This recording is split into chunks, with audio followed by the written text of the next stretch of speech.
بسم الله والصلاة والسلام على رسول الله صلى الله عليه وسلم. يوم جديد عند الحمام، وزي ما اتعودنا هنخبط على الباب الأول عشان القص اللي بقى ايه اللي مخرج تحت الباب دوتي.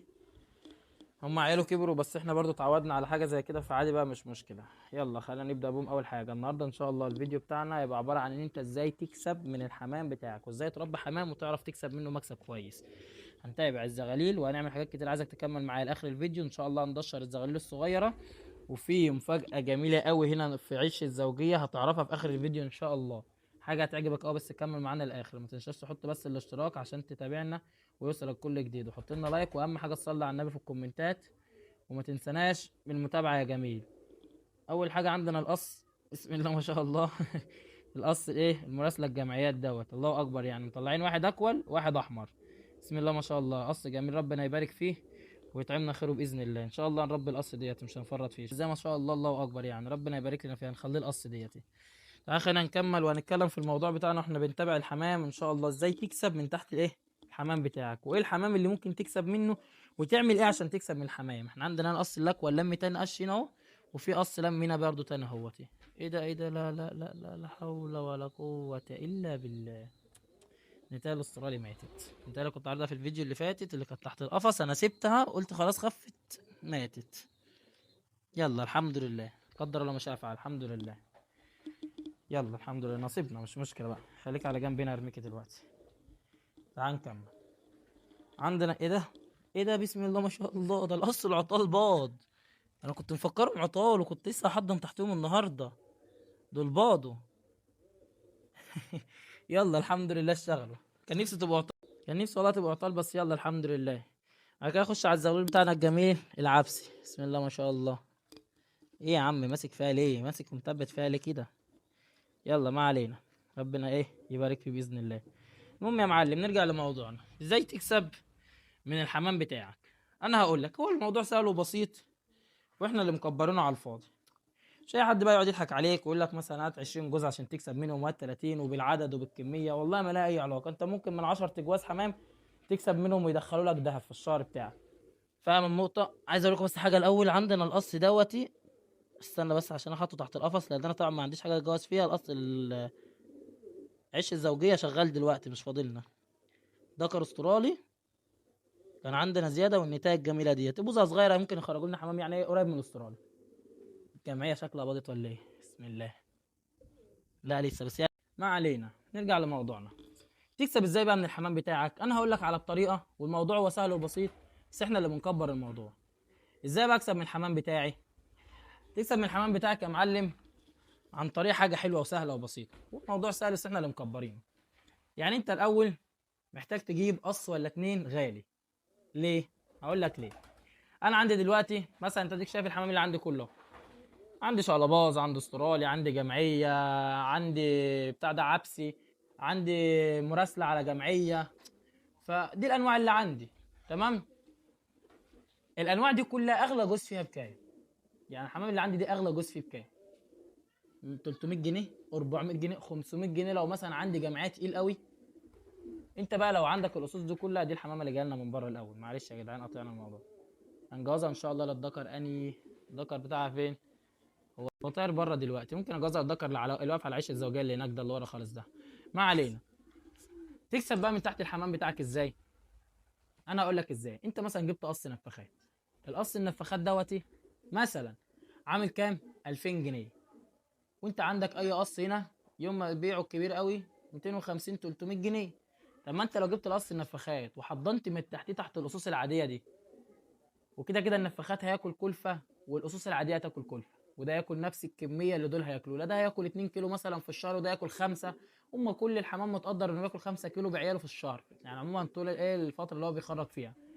فانا معلش اجيب قص ب 2000 ونص ويخرج لي مثلا جوز ولا جوزين ولا 3 جواز خلال 45 يوم، وهقول لك ازاي دلوقتي. ولا اجيب قص مثلا ب 300 جنيه واخد منه جوز واحد خلال كام؟ 45 يوم.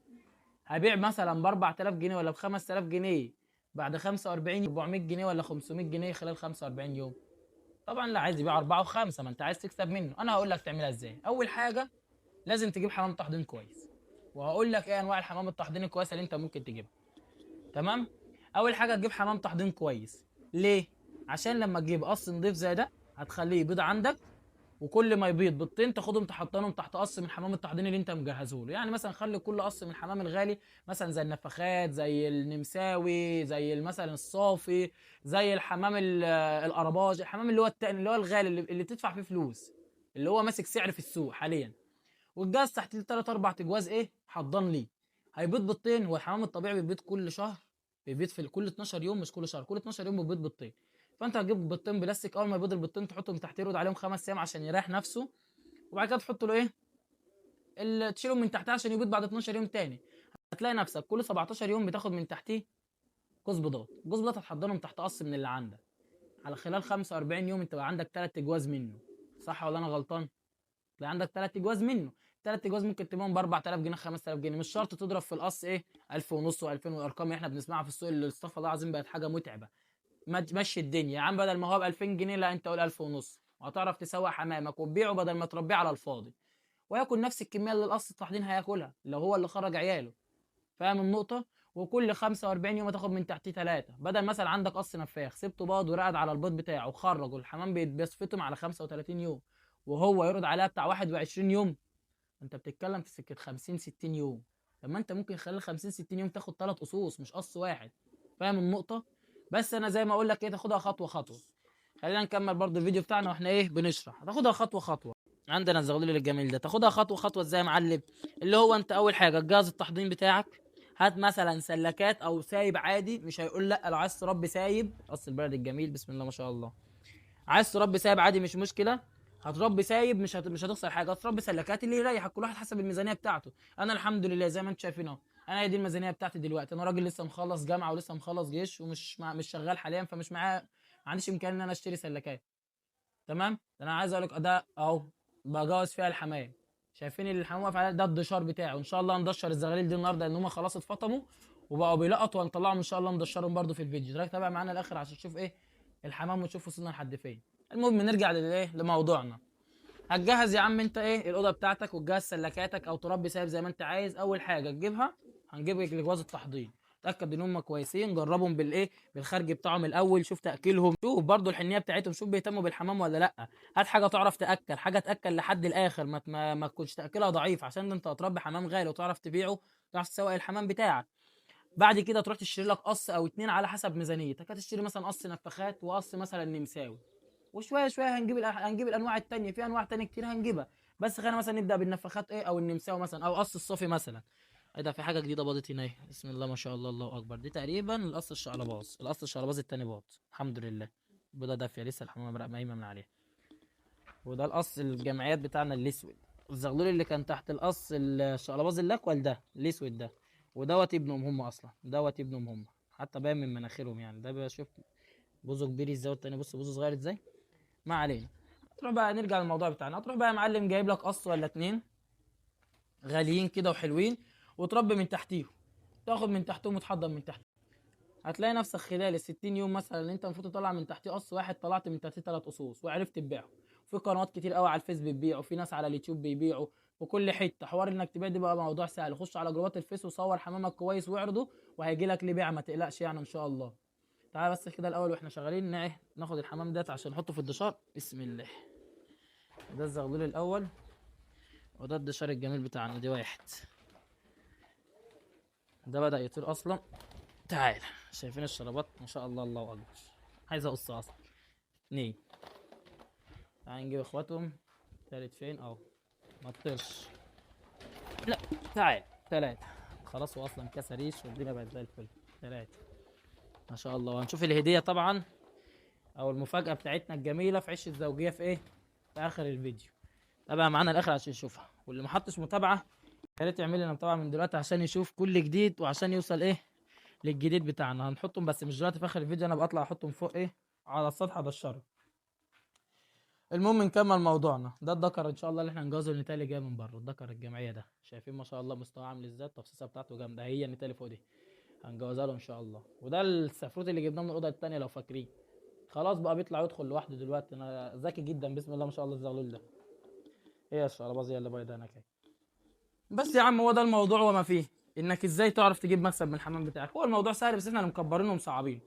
احنا بنختار الحاجه الغلط دايما وبقى عايزين نكسب منها. لا، انت شوف لك مثلا جوز ولا اتنين كويسين اسعارهم غاليه، وهات وراهم خمس ست سبع تجواز تحضين وحضن من تحتيهم، واخر الموسم هتلاقي نفسك طلعت منهم شويه زغاليل حلوين. هتعرف تبيع، عايز تكبر وتبيع باسعار غاليه براحتك، عايز تبيعهم زغاليل براحتك، عايز تبيعهم شبابات براحتك. الاغلب انك تبيعهم شبابات، لان معظم الناس بتحب الحمام تشتري شبابات. انا من واحد لو حبيت اشتري حمام اشتري شبابات، لا هشتري زغاليل ولا هشتري كبير مثلا ممكن يكون قاطع، ممكن يكون بيبيض بيض مش مخصب، وانت عارفين الغش في الحمام كتير الله اكبر، يعني احنا مش هنتوصف في الموضوع ده. بس هي الفكره من انك لو اشتريت شبابات وعرفت الذكر والنتايه خلاص انت ضامن جوزها اهوت عندك هيشتغل ان شاء الله باذن الله. الا لو في حاجه بقى، ده حاجه بتاعت ربنا ونصيب، ما نقدرش ايه نعترض عليها. شايف ان الذكر الزاجل ده ابيض عمال يزوم وراه، هموت واجوز الذكر ده جميل والله وتاكله حلو، بس الفكره اني مش لاقي له نتايه. النتايه بتاعته مشيت لما بدات اطير الحمام، عشان كنت الاول عامله ارضي، فما عرفش اوصل له وخلاص على كده راحت عليا. ديت ام الحمام اللي ورا الباب المراسله ده، استغلين الجمال دول. فالموضوع سهل وبسيط، احنا اللي بنصعبها على نفسنا، فاهمين؟ واحنا اللي بنكبر الدنيا. اعمل زي ما بقول لك. وعموما كده كده هيبقى في الفتره اللي جايه هيبقى في فيديوهات جميله برضو، هنقول برضو فيها عن محتويات الكلفه، بنتكلم فيها برضو عن الادويه اللي ممكن تجيبها ازاي، تعمل مثلا دواء طبيعي من التوابل والحاجات زي كده والاعشاب. حاجات كتيره نتكلم عنها في القناه بتاعتنا. بس اهم حاجه ما تنسناش بالاشتراك بتاعك وانك تحط لنا لايك عشان الفيديو يظهر لاكتر ناس طبعا. وان شاء الله باذن الله يعني نقدم محتوى جامد، بس مش هيكمل غير بيكم ان شاء الله. فيا ريت اللي بيسمع الفيديو وصل لحد اخر الفيديو هنا ما ينساناش بالمتابعه عشان يوصل لكل جديد. وتعالى بقى نوريكم المفاجاه الجميله بتاعتنا اللي في عش الزوجيه. فاكرني تاني كنت بجهزر الدكر الزاجي الابيض ده الفيديو اللي فات تقريبا او اللي قبله، ما رضيتش تاخده لما قلت لكم انا هسيبها هي تاخد دكر لوحدها. بصوا بقى خدت اني، بسم الله، خدت الدكر المفصص ده. ولما اشرف الطاجن اهوت، وان شاء الله باذن الله خلال يوم او اتنين هتبيض باذن الله، هتحصل خلال يوم او اتنين اهو ان شاء الله باذن الله. مجرد ما باضت هحاول اخليهم يرقدوا على البيض ويخرجوه المره دي، وبعد كده احط جوز تاني غيرهم في ولا حاجه في عش الزوجيه لو حبينا نجوز جوز تاني. بس الحمد لله اخيرا خدت جوز، يعني ايه خدت ذكر يعني وقت ايه، واقتنعت لان هي تعبتني معاها بعد معاناه 6 شهور. والله اختها اللي هناك ديت اللي في الخن اللي تحت دي، خدت من تحتها 3 قصوص، من ضمنهم الذكر اللي انا بقول لك هنجوزه النتايه اللي جايه من بره دي، والجوز اللي هو اللي احنا هنضشره ده، والجوز الزغلول اللي فوق الخن اللي حاطه تحت القص العطار. اما هي من ساعتها وهي لسه ما اتجوزتش، وانا كل ده كنت شاكك هي ذكر ولا انتهى، اصلا مش عارف هي ذكر ولا انتهى. بس يا عم دي كانت فكره الفيديو بتاعنا النهارده، وان شاء الله باذن الله الفيديو الجاي يكون اجمد منه، ونكون بدانا نطير الحمام بتاعنا الزغالين ان شاء الله باذن الله. وهنحاول على قد ما نقدر برضو نعمل مسابقات كده بحيث ان احنا نكسب الناس معانا ومحدش ايه يمل من الفيديوهات بتاعتنا. اهم حاجه ما تنساناش يا معلم باللايك بتاعك والاشتراك الجميل، واهم حاجه تصلي على النبي في الكومنتات. والسلام عليكم ورحمه الله وبركاته.